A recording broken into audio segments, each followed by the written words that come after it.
Muy bien, bueno, pues buenos días a todos, muchas gracias. Voy a dar la charla de pies porque estoy más cómodo moviéndome que no sentado. Os pido disculpas por no poder dar la charla en gallego, no me llega lo suficiente. Y bueno, pues voy a dar una charla que la verdad es que voy a cambiar algunas cosas, porque a la hora con Serafín, que esta es la primera o cuarta vez que vengo a Galicia a hablar de la recuperación de la laguna de la Nava, ya no le vamos a contar cómo ha sido ese proceso, porque algunas de las personas que estéis aquí quizás no lo conozcáis. Es un proyecto interesante, es un proyecto bonito, pero quizás porque, como decía antes Alejandro, porque vamos a tener unos años una perspectiva, se nos va poniendo el cielo blanco, pues igual vemos las cosas de otra manera. Y yo ya no vengo aquí a vender patos y a vender una lámina de agua y un paisaje muy interesante, sino igual hay que hablar, quizás sea la forma de conseguir que estas recuperaciones humedales que tenemos ahí atravesadas desde hace mucho tiempo, igual tenemos que buscar un lado socioeconómico. Quizás este lenguaje le entiendan mejor los políticos, los gestores, los responsables de todo esto, que no se hablamos solamente de biodiversidad, que es un concepto que quizás los que estamos muy dentro de este mundo entendemos muy bien, pero que los políticos y los agentes sociales pues no entienden tan bien. Bueno, simplemente unas pinceladas de lo que fue la antigua laguna de la Nava. La laguna de la Nava fue una de las tres grandes lagunas esteparias que había en España, junto con Antela, aquí al lado, y la Janda en Cádiz. Y en el caso de la Nava era fruto de un entorpelismo, es decir, de una cuenca de casi 300 kilómetros cuadrados que no tenía un avenamiento, no tenía un desagüe natural y formaba una laguna esteparia de muy pocos centímetros de profundidad y de una extensión pues muy variable. Uno se pone a leer mapas o se pone a leer publicaciones antiguas y encuentra que la Nava podía tener 2.000 hectáreas, 3.000, 3.500, 5.000. ¿Cuál es el dato correcto? Todos. Es una laguna endorreica, por lo tanto la extensión de la lámina de agua dependía de las precipitaciones de cada otoño, ¿vale? Bueno, pues aquí tenemos otro mapa que fijaros en lo que difiere del anterior, este es de 1912, y bueno, pues luego también la laguna ha estado sometida desde tiempos inmemoriales, desde hace mucho tiempo, desde los reyes católicos ya hay datados intentos de desecación de este humedal, y bueno, aunque ninguno de ellos consiguió, hasta el último que se llevó a cabo en los años 60, desecar esta laguna, pero algunos sí que iban haciendo mella poco a poco en el humedal, ¿vale? Hay una cosa que a mí me interesa mucho resaltar, y es que siempre que se desecaron estos humedales se aludían a causas como el paludismo, terribles enfermedades, lugares de hecho, pues la famosa ley Cambó declaraba estos sitios lugares insalubres, ¿no? Y sin embargo, si uno lee, pues un poquito más atrás, de cuando se reservó la Nava, este texto del libro del Diccionario Geográfico Estadístico de España y sus posesiones de ultramar, de Amador, fijaros lo que decía, ¿no? Es un lenguaje muy bonito, ¿no? Que producía pastos para más de 20.000 cabezas de ganado lanar y vacuno. Esto es muy importante, porque esto quiere decir que toda la economía, toda la agroeconomía de la zona pilotaba sobre esa cabaña de ganado, que era la fuerza motriz que conseguía cultivar, sembrar, arar todas esas tierras. Y luego una descripción muy bonita también de la comunidad de aves. Ahí si leéis entre líneas veréis al ave toro, veréis a los fumareles, a muchas especies que ahora están en un estado de conservación bastante poco favorable en España. Y digo que esto me parece muy interesante porque muchos de los intentos de desecación que se hicieron en las centurias pasadas, casi todos ellos fueron abortados por las 5 villas, es decir, por los pueblos limítrofes de la laguna, porque ellos no querían que se desecase la laguna, porque su fuente de subsistencia principal estaba aquí.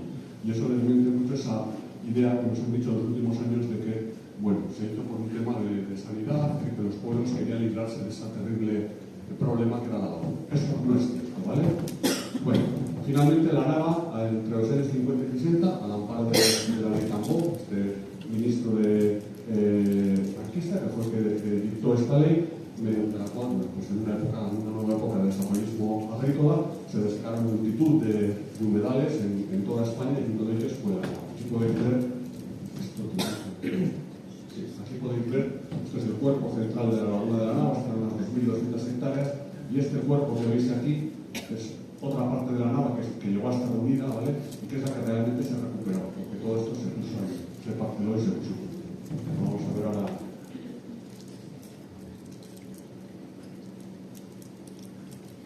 Lo veis ahí, este es el estado actual de la laguna, pues es una zona totalmente concentrada Y de hecho, bueno, pues un poco paradojas también del destino. Se creó un pueblo, el Cascón de la Nava, que está ahí, en el extremo de la laguna, al que se trajeron colonos procedentes de los embalses de Porma, de Riaño, es decir, la gente que se echó de los embalses de la cordillera cantábrica se les mandó vivir aquí en esta zona donde pasaron unos años bastante poco agradables, al menos los primeros años, y ahora es una zona de regadío transformada de cultivos de cerdo. Como he dicho antes que vamos a hablar un poco del factor socioeconómico, me voy a entretener ahora unos minutos en hablar del contexto social en el que se encuentra esta laguna. Nosotros formamos parte de eso que llaman ahora la España vaciada. En realidad no es una España vaciada, es una España abandonada. Fruto de ese abandono se ha producido el éxodo de la población que hay ahora en estos momentos. Cuando no hay servicios, cuando no hay nada que hacer, pues lógicamente la gente se va. Entonces, la comarca donde nos encontramos es la comarca de Tierra de Campos, que es una de las más extensas de España. Es una comarca de casi 5.000, 4.500 kilómetros cuadrados, con 161 municipios. Suena como algo tremendo, ¿no? 161 municipios, pero claro, en Valencia, de los 198 ayuntamientos que tenemos, más de la mitad, el 50%, tienen menos de 100 habitantes. Entonces, hay que cogerlo con esas cifras, ¿no? Este es el paisaje que nos encontramos. Es una comarca, en realidad no es una estepa, es un término que está mal utilizado, es una pseudoestepa agrícola, se llama ahora, pues, por definirlo de una palabra un poco más precisa. Se encuentra a una altitud de aproximadamente unos 700 metros sobre el nivel del mar, y bueno, tenemos un clima pues, un poco extremo también, un clima pues, en el que hay 400 milímetros de lluvia, lo cual, con unos inviernos duros, al estar en una zona tan alta, pues limita de forma importante los cultivos agrícolas. Pues, este es el paisaje que podemos ver. Y los principales cultivos agrícolas que tenemos, bueno, este es el paisaje que tenemos también, que deberíamos tener dentro de poco. Y bueno, pues como veis, la densidad es de muy baja, bajísima, 26 habitantes kilómetros cuadrados en toda la comarca, que incluye Valencia capital, pero que desciende a 19 habitantes kilómetros cuadrados, somos un desierto poblacional, y además se trata de una población muy envejecida. Uno ve las pirámides demográficas y se meten absolutamente miedo, ¿no? Son una pirámide invertida, claramente, en la que no hay muchos pueblos que llevan pues igual 10, 15, 20 años sin tener un solo nacimiento, y el resto de la población pues tiene de 65 para arriba, y muchos pueblos tienen mucha gente por encima de los 70 años. Y la principal y casi única fuente de economía está en el sector agrario y ganadero, sobre todo en el primero.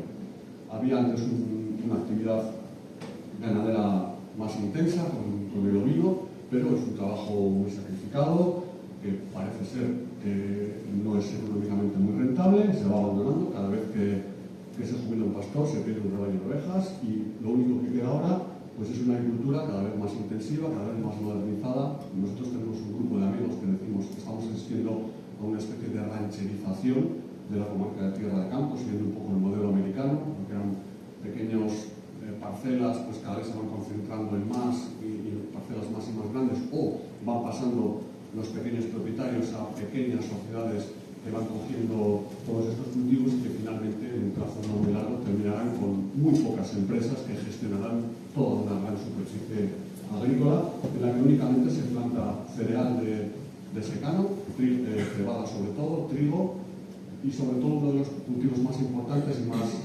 interesantes, quizá por lo exclusivo, es el de alfalfa. Hay un ecotipo de variedad que tiene además un alto valor proteínico, y casi toda la alfalfa que se produce aquí se monta en un camión hasta Valencia, de Valencia coge un barco y se va todo a alimentar las vacas frisonas de los árabes en Arabia Saudí, pagándolo muy bien, por cierto. Ahí luego ponemos cultivos, como el girasol. Bueno, pues este es el contexto social en el que se comenzó el proyecto de recuperación de la laguna. Como decía antes José, comenzó en el año 1989, cuando pues existía una pequeña zona que, en lugar de haber sido puesta al servicio de la agricultura como concentración parcelaria, simplemente quedó como pastos, porque había todavía una cabaña ganadera interesante, y entonces quedaron 300 hectáreas de humedal que se gestionaban, de pastizal, que se gestionaban artificialmente, generando periodos de inundación, y propiciaban pues un hábitat muy interesante para las aves, pero siempre intentando que después de un breve periodo de inundación había unas infraestructuras para desecar esas zonas. Bueno, ese fue el contexto en el que nos encontramos y ahí, a través de una serie de negociaciones con los alcaldes, con la Confederación Hidrográfica del Duero, en el año 1990 conseguimos firmar un acuerdo de un convenio para gestionar una parte, unas primeras 60 hectáreas de esas 300 que componían el humedal de la Nava de Fuentes, ¿vale? Bueno, finalmente, el 15 de marzo de 1990, se comenzaron a inundar, para gestionarlo como humedal, las primeras 60 hectáreas. El funcionamiento del humedal es totalmente artificial. La red hidrográfica está totalmente destrozada por la concentración parcelaria. Entonces, tanto las entradas de agua que se producen son a través de los canales que estaban creados precisamente para evacuar aguas, para evacuar las aguas, pero como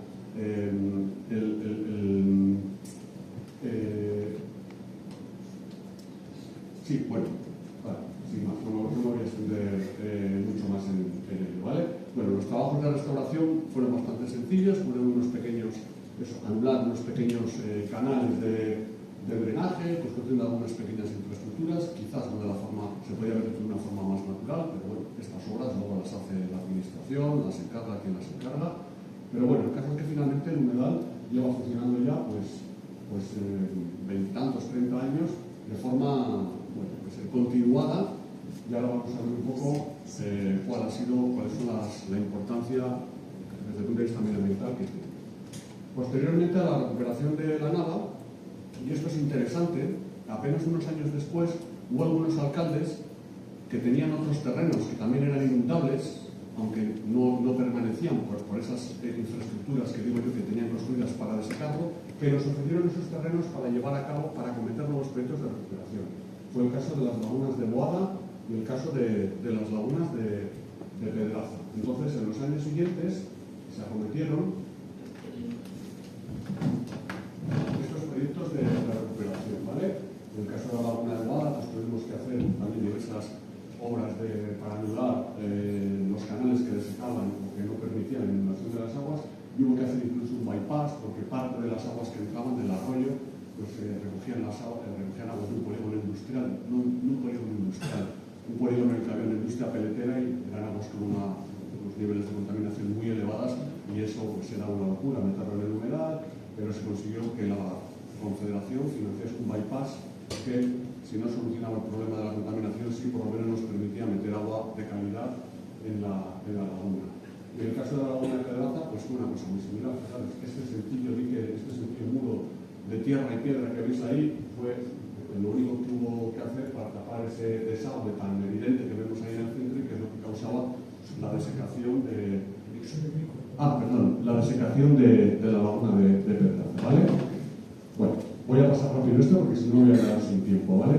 Una breve descripción de estos humedales. Aquí veis en un mapa, esta sería la laguna de la Nava, la laguna de Pedraza y la laguna de Boada, ¿vale? Una breve descripción de las características de estos humedales. Bueno, pues la Nava tiene 307 hectáreas, tiene una profundidad muy parecida a la que tenía la antigua laguna de la Nava, 40-60 centímetros, y con zonas máximas de un poco más de 1 metro, y son todas lagunas que cuentan con láminas de agua. Lo que ha sucedido es que rápidamente han sido colonizadas por la vegetación erofítica, tanto de porte medio como de porte alto, que luego eso pues también es un pequeño reto para la gestión. Este es el aspecto que presenta la laguna de la Nava, ya no con 60 hectáreas, sino con 150 hectáreas restauradas en la actualidad. Este sería el aspecto ya a pie de suelo, ¿vale? Y en ella se han creado diversas infraestructuras, bueno, pues, para el uso público, ¿no? Luego vamos a ver algún caso más. Bueno, en el caso de la laguna de Boada, es una laguna un poquito más pequeña, de aproximadamente unas 40-65 hectáreas de extensión. Se recuperó en el año 98 la gestión de una entidad privada, que es la Fundación Global Nature, y este es el aspecto que tiene la laguna.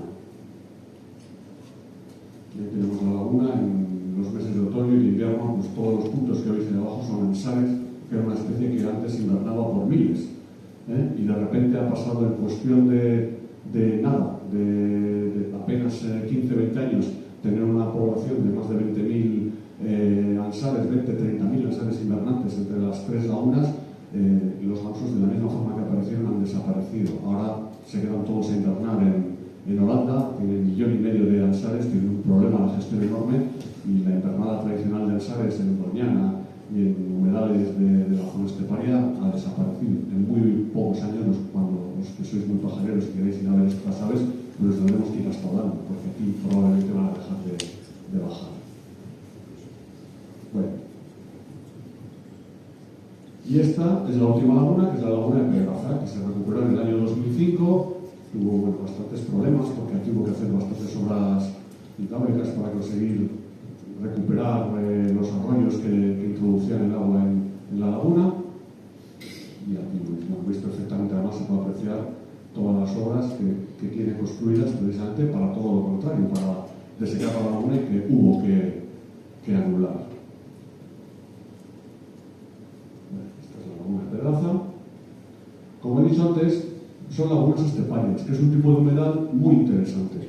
No tiene nada que ver con las lagunas de agua profunda que tenemos en las zonas centro y norte de Europa, y esto lo que propicia es unas lagunas en las que hay una serie de plantas y de animales que se tienen que adaptar a vivir en dos ecosistemas muy cambiantes, el que tienen durante los meses de invierno y primavera con unos niveles de agua altos y que permite que haya mucha biodiversidad, muchos macroinvertebrados acuáticos, muchos carófitos, plantas, mucha vegetación, pero durante los meses de verano el aspecto que tiene la laguna es este.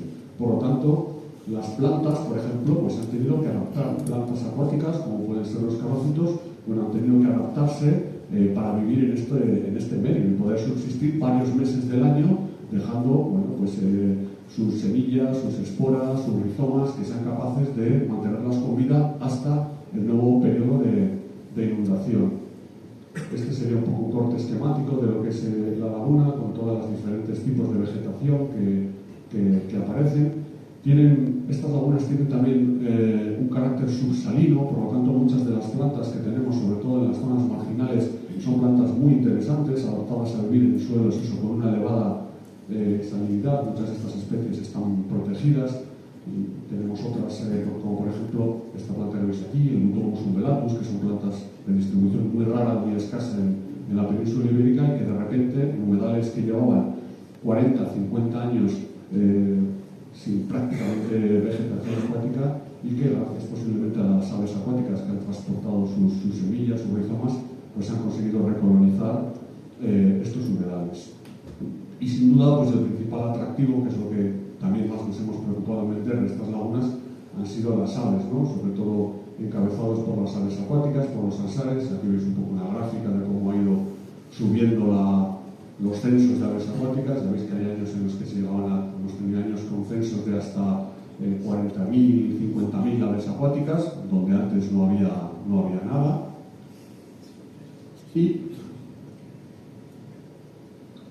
bueno, pues como os he dicho antes, el ansar común es el máximo, o era el máximo representante de esta comunidad de aves acuáticas. Había muchos otros patos de superficie, aves reproductoras también, zampullines, garzas imperiales, aguiluchos laguneros, buscarlas, en fin, pues todas las especies de aves que se pueden ver asociadas a estos ecosistemas. Y luego jugaban un papel muy importante como lugar de refugio para las aves migratorias, ¿no? Una de las sorpresas que tuvimos aquí fue encontrarnos este pequeño paseriforme, Caricirris de Judo, que es uno de los pocos paseriformes que está globalmente amenazado en Europa, que cría en el este de Europa, que inverna al sur del Sahel, pero que evidentemente para conectar sus cordeles de reproducción con sus cordeles de invernada necesita de una red de humedales que le permita poder descansar y poder alimentarse durante los viajes migratorios de otoño y de invierno. Y la nava fue es uno de los principales lugares de descanso para esta especie, porque el hábitat es muy similar al que encuentran tanto en las zonas de reproducción como en las zonas de invernada. Bueno, todos estos humedales se encuentran dentro ya de un espacio protegido por la normativa comunitaria, son parte de la red Natura 2000 y forman parte de la cepa Nava Campos Norte, la cepa Nava Campos Sur. Están también dentro del catálogo de zonas húmedas de Castilla y León, dentro del catálogo de espacios naturales de Castilla y León, es decir, han sido ya integrados y reconocidos por la Administración regional como espacios naturales a proteger. Todos estos sitios tienen un intenso uso público y han tenido numerosos proyectos de desarrollo rural asociados a la propia recuperación de estos ecosistemas, ¿no? Se han creado varios centros de interpretación, tanto iniciativas públicas como iniciativas privadas. Esta, por ejemplo, es la Casa Museo de Boada, que se construyó pocos años después de recuperar la laguna de Boada. Boada de Campos tiene una población de 19 habitantes, de los cuales realmente viven entre 5 y 6 personas en el pueblo. No parece una idea muy brillante crear un centro de interpretación allí, pero ese fue el reto. Al final tenemos que conseguir que la gente venga a estos pueblos si queremos parar fenómenos como la despoblación. Lo fácil era lo que he hecho en Paredes de Nava, que es el pueblo cabecera de comarca y que tiene 2.000 habitantes, pero donde debería estar es aquí, y ahí se construyó y bueno, ha contribuido de una forma modesta a dinamizar la vida de este pueblo. Yo siempre digo que lo más importante que hicimos fue esto que veis aquí arriba, ¿no? Les permitimos a los habitantes de Boada que pudiesen tomar el vermú los domingos por la mañana cuando salían de misa o venían del paseo, que pudiesen tomar un café cuando ellos quisieran, cosas que antes no podían hacer. Eso que nosotros hacemos, lo que vamos a hacer seguramente cuando salgamos de aquí, ellos tienen que coger el coche e irse 10 o 15 kilómetros para poder tomar un vermú o socializar, ¿no? Ahora aquí no solamente podían tomarse la cerveza, sino que además venía gente con la que hablar. Son pequeños ejemplos, pero creo que son interesantes. Esta es la Casa Museo, el Centro de Visitantes que creó la propia Administración, la Junta de Castilla y León en Fuentes de Nava, con todos los elementos de uso público. En todos ellos, todos los humedales se construyeron infraestructuras para facilitar la visita de las personas, zonas tampón, donde se trata de llevar a la gente, puntos donde se garantiza que tengas una observación de aves y a la vez se minimiza que esas personas puedan estar causando molestias en otros puntos de la laguna, sobre todo en las zonas donde crían especies sensibles o que no se molesta la invernada de las aves. Se han creado pues, numerosos observatorios, rutas, en fin, lo típico que se suele hacer en estos proyectos de recuperación. Y de forma paralela se han realizado muchas inversiones también en otras cosas que a priori no tenían nada que ver con los humedales, pero por ejemplo, pues en esta comarca de Tierra de Campos, tan abandonada y venida menos, pues uno de los elementos más tradicionales era el barro, la arquitectura del barro, ¿no? Hay auténticas catedrales de barro, no catedrales como edificio, pero sí palomares, iglesias, casas, que estaban construidas de barro y que se han venido abajo irremediablemente en muy poquitos años, porque carecen de mantenimiento. Uno de los ejemplos son los palomares, ¿no? Antes había cientos de palomares, casi todos están ya derruidos, y bueno, pues nosotros con una ayuda de la Fundación Territorio y Paisaje, pues conseguimos comprar un conjunto de palomares, se ha restaurado, y ahora pues no solamente quedan las palomas, sino también los tardígrados, los primillas, los mochuelos y numerosas especies, y hay bueno, pues una ruta que habla de la importancia de conservar este patrimonio, en este caso etnográfico de esta zona.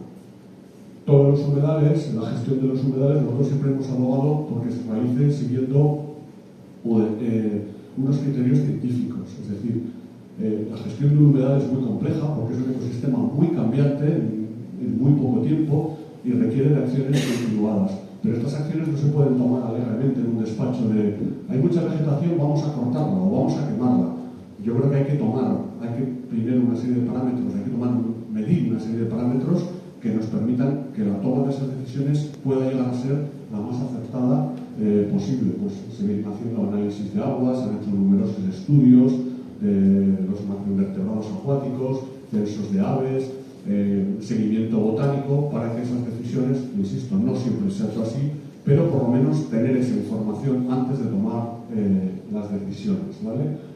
Se han hecho, de hecho aquí hay varias personas que creo que han estado participando pues, en los trabajos de seguimiento científico, las campañas de anillamiento de aves, y bueno, al final esto lo que ha conseguido pues, es poner en el mapa una serie de pueblos que antes pues, nadie los conocía, ¿no? Por lo menos ahora, como nos dice el alcalde de Boada, la gente sabe dónde está Boada de Campos, en Palencia, cosa que antes ni siquiera los palentinos sabían.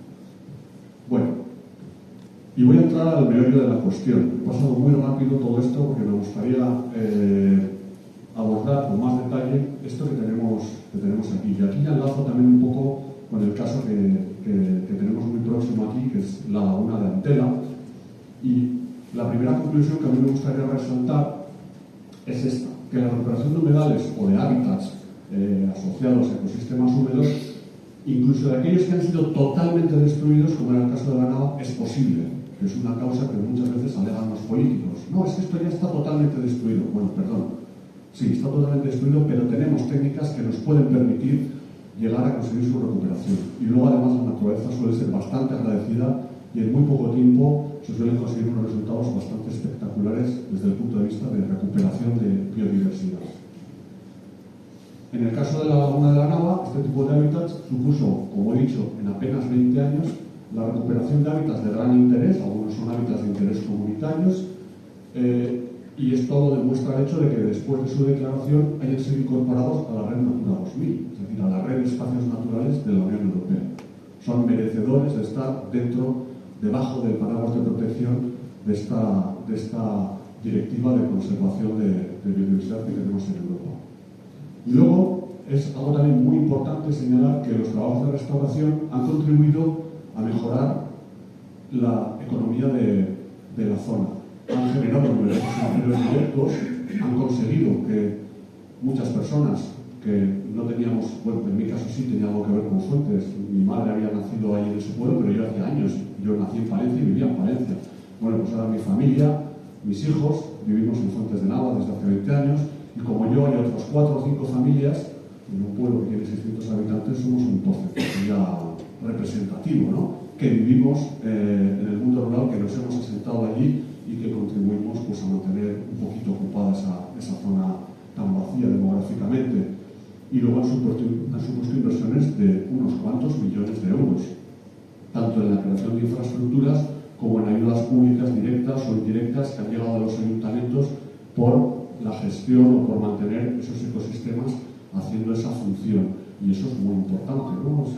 Aquí estamos hablando de que bueno, pues, se ha creado esa riqueza, ha revertido directamente pues, en colectivos como pues, los albañiles, los propios ganaderos que ahora tienen acceso a unos pastos gratis cuando antes tenían que pagar un dinero. En fin, es un dinero que se ha repartido, que ha quedado dentro de la población local. Y la pregunta que nos hacemos, o que yo me hago, es esta, ¿no? Si realmente lo que hemos hecho ha sido suficiente, ¿no? A la vista de los hechos, si miramos los censos de aves y el crecimiento de la biodiversidad en la zona, pues la pregunta es que sí, ¿no? Pero, claro, si miramos un poco más atrás, pues realmente estamos todavía muy lejos, ¿no? Lo que hemos recuperado de la Nava, que es esta pequeña zona de aquí, apenas llega al 10% de lo que era el antigüedad. Y desde luego estamos muy lejos de recuperar funcionalmente y como tal, como la laguna andorreca, lo que era la laguna de la Nava, ¿vale? Y la pregunta es obvia, ¿no? ¿Y esto se puede hacer? ¿Esto técnicamente, socioeconómicamente es posible? Bueno, pues no solamente es posible, pues esta foto esta diapositiva le ha dado la vuelta y se ve deformada, pero bueno, existe un proyecto redactado por el Ministerio de Medio Ambiente a través de la Confederación Hidrográfica del Duero para la recuperación de la laguna de la Nava. Un proyecto de obras con su presupuesto, con todo, absolutamente todo, para ser ejecutado.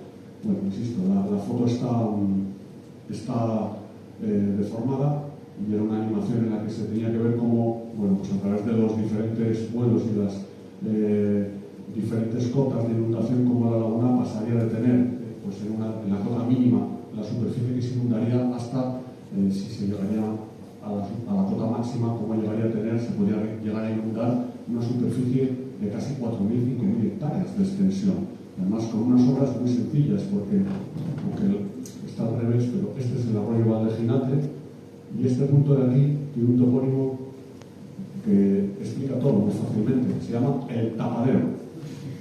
¿Vale? Sabéis cómo fue la recuperación de la laguna de la Nava, ¿no? Se rompió el tapadero y se evacuaron las aguas hasta el río Carrión. Con lo cual, ¿cómo sería la recuperación de la laguna de la Nava? Yo no soy ingeniero de caminos canales, pero es muy sencilla. Yo siempre les digo de broma, cuando hablo con la gente, la recuperación de la Nava nos puede durar aproximadamente 48 horas. 24 que tardemos en aprender a manejar una Caterpillar o una máquina de estas grandes y otras 24 que tardemos en tapar los 15-20 metros de arroyo del Valdeginate. Ya está recuperada la laguna de la Nava. Es decir, desde el punto de vista técnico es una obra muy sencilla, ¿vale? Otra cosa es que todo esto son terrenos agrícolas, y ahí es donde podríamos entrar en un conflicto social con la actual economía de... Ah, mira, sí que sale... tarda en salir, pero sí, pues esto sería un poco una animación de cómo podría ser la recuperación de la laguna de la Nava. Insisto, esto no lo he hecho yo, es parte del proyecto de la Confederación Hidrográfica del Duero, del Ministerio del Medio Ambiente, ¿vale? No son sospechosos de ser ecologistas ellos, creo. Bueno, ese es el presupuesto que había, pues un proyecto de casi 20 millones de euros, incluyendo la expropiación de los terrenos, etcétera, etcétera, ¿vale? Y aquí es donde tendríamos que empezar a hablar, de si realmente esto es viable o no es viable. Y yo para ello siempre pues pongo 3 o 4 ejemplos. ¿Alguien podría entender ahora mismo la comarca del Bajo Guadalquivir sin lo que es el Parque Nacional de Doñana? Estoy hablando desde el punto de vista de economía, no estoy hablando del medio ambiente. Está claro que no, es decir, la economía, el turismo que genera el Parque Nacional de Doñana es uno de los grandes motores que mueve la economía de esa región. También lo es la agricultura, por supuesto, y ahí es donde están entrando en conflicto los políticos porque quieren mantener las dos cosas y quieren hacer crecer las dos cosas de forma ilimitada. Y claro, no tienen en cuenta que hay un recurso que sí es limitado, que es el agua. Si dedicas muchos recursos de agua a los arrozales, pues lógicamente no vas a tener agua para llenar la marisma y viceversa. ¿Alguien se imagina Ordesa sin el Parque Nacional? ¿Dónde están ahora todos los ganaderos que vivían en Ordesa? No hay ganado en Ordesa. Los que lo mantienen casi de forma un poco sentimental, pero en realidad toda la población que vive en la comarca de Ordesa vive única y exclusivamente para el turismo. Ahí sí que no hay otra actividad turística. Estamos hablando de miles de personas que viven de eso, ¿vale? Tenemos ejemplos mucho más próximos, ¿no? En Picos de Europa tenemos Potes, tenemos Posada de Valdeón. O sea, es decir, está claro que los recursos naturales, en este caso el turismo de naturaleza o la adecuada gestión, aunque no sea siempre sea así, de espacios naturales, son generadores, es un motor que genera dinero en el medio rural. Y sobre todo hay una cosa que para mí es muy importante, y es que en la mayor parte de los casos, y ahí es donde quizás un poco, no sé muy bien cuál es la razón, pero alguien se ha empeñado en conseguir, en hacer creer que sea así, y lo ha conseguido. Siempre que hablamos de restauración de espacios naturales o de gestión de espacios naturales o de turismo en naturaleza, parece que vamos en contra de alguien. Es decir, si tú en la cordillera cantábrica quieres fomentar el turismo, parece que lo que quieres hacer es erradicar la ganadería. No, no es así. Si son perfectamente compatibles ambas actividades. Vuelvo a poner el caso de Ordesa. El tiempo ya se encargará de decir a los propios ganaderos si quieren seguir subiendo a los puertos a llevar las vacas, pues si prefieren gestionar un hotel de montaña. En Ordesa lo tienen claro todos lo que han hecho, ¿vale? Eso yo ya no entro, ¿vale? En el caso de Tierra de Campos, o de Antela, o de la Janda, es lo mismo. Se puede mantener la agricultura, claro que se puede, se debe mantener la agricultura que está alrededor de las lagunas. Perder 1000 hectáreas, 2000 hectáreas de cebada y de alfalfa en la Nava supondría un quebranto económico, pasaríamos hambruna durante 2 meses de invierno porque no había cereal. Es absolutamente insignificante la parte de la producción que supone con los niveles en los que nos estamos moviendo de producción de cereales y de productos agrarios a una escala brutal. Entonces, es perfectamente compatible, ¿vale? Entonces, esto es un poco algunas conclusiones que yo quiero reflexionar sobre ellas, que generan un espacio natural de enorme valor ambiental y atractivo turístico, yo creo que eso es evidente, pero que pueden crear un montón de puestos de trabajo vinculados a la gestión de este espacio natural. Es decir, vuelvo a repetir, 16 habitantes por kilómetro cuadrado.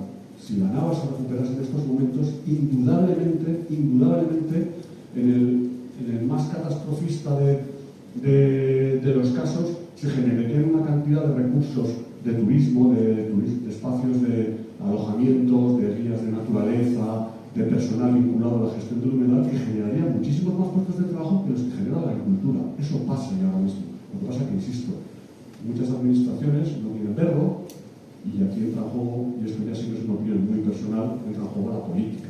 ¿Cuál es el problema de todo esto? Sí, perfecto, me quedan 2 diapositivas. ¿Cuál es el problema de todo esto? Bueno, pues el problema es que esas pocas personas que viven en el medio rural tienen un enorme peso político. En la zona donde yo vivo, 30 votos de un pueblo dan un ayuntamiento. Unos pocos cientos de votos dan un diputado provincial. Y casi toda la gente que vive en esa zona son agricultores. Y el político que está arriba lo que no quiere es enfrentarse a ese colectivo, porque si lo hace a corto plazo seguramente va a perder esos ayuntamientos o va a perder ese diputado provincial. Y entramos en ese juego de quién es el que tiene narices a dar el paso adelante. La capacidad, la anchura de miras que tienen nuestros políticos, bueno, pues en este caso está claro que no les da para llegar tan lejos, ¿vale? Bueno, y por último, pues por supuesto, quiero hacer un guiño, porque es obligatorio, a que esto mismo además no solamente debería pasar en la laguna de la Nava, debería pasar también en las otras 2 grandes lagunas que fueron desecadas en el mismo periodo, ¿no? Que son la Janda, Antela y Aurexia, y que convertirían, si se consigue su recuperación, bueno, pues recuperar 3 ecosistemas increíbles de una enorme calidad ambiental y supondría tendría un enorme impacto en el desarrollo de toda esta comarca, ¿no? Estos son los datos que os estaba comentando de la España vaciada, ¿no? Como veis, pese a que aquí se sigue fomentando, se ha puesto todos los huevos en una cesta, que es la de la agricultura, pero ello no ha conseguido parar la gráfica demográfica de la zona, es decir, cada vez hay menos y menos gente. Por lo tanto, es mentira sobre lo que están contando de que gracias al sector primario, a la agricultura y a la ganadería, se mantienen los pueblos vivos. Sí, vive gente en los pueblos, pero no es suficiente, estamos muy lejos de ello, ¿no? Bueno, estos son un poco los ejemplos que contaba de Doñana, de Picos de Europa. Y nada, esta es la diapositiva que tengo para terminar. A mí me gustaría una vez más apelar o llamar a esa unión que deberíamos hacer todos juntos para que estos 3 humedales consigan salir de este hoyo donde les metimos hace 50 años y vuelvan a recuperar ese esplendor que desde luego pues irán en beneficio de todos nosotros y de toda la población que vive